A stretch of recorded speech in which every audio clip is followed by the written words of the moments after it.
Warning issued, regarding validity Australian passport.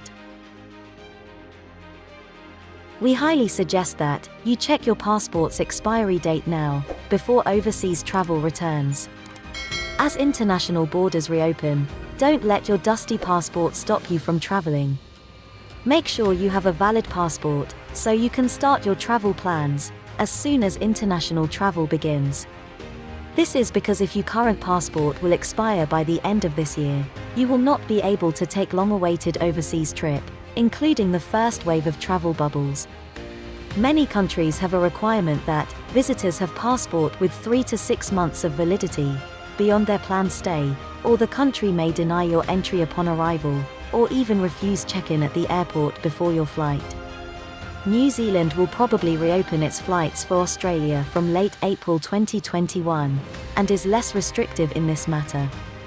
Immigration New Zealand said that, for Australian passport holders, the passport should be valid for enough time to allow them to enter New Zealand. The passport must be valid on the date of arrival and departure from the country. However, that won't be of much use if your passport has already expired, as we hear several people are now discovering, as they rush to book their bubble flights. However, other Asia-Pacific countries join the COVID-safe bubble. Your passport needs to have a longer validity. Australians who are visiting Fiji need to have 3 months validity on their passports after their return. For New Caledonia, the validity is of 6 months. Australians travelling to Singapore need to have at least 6 months validity after their return. Therefore, the first step is to check the validity of your passport before making travel plans. For example, if the expiry date of your current passport is the 31st of December 2021, and if Australia-Singapore travel bubble reopens, then you cannot travel to Singapore after the 31st of June. Fast-tracking your passport renewal. The Australian Passport Office now allows what it calls streamlined renewal, which even covers an expired passport. The only requirements are that your passport was issued when you were aged 16 or older, has a validity when it was issued of more than 2 years, was issued in your current name, date of birth, place of birth and gender, is still current or expired less than 3 years ago, and hasn't been reported lost or stolen, or been cancelled for any other reason.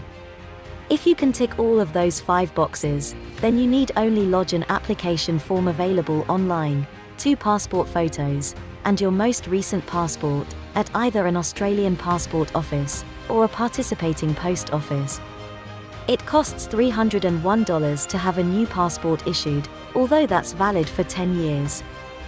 Streamlined passport renewals will take 3 weeks to have that new passport back in your hands.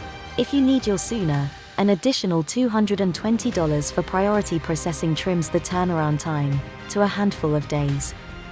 Unfortunately, all Australian passports are now slimmed to 34 pages, since the government had axed the 66-page frequent traveller passport in December 2017.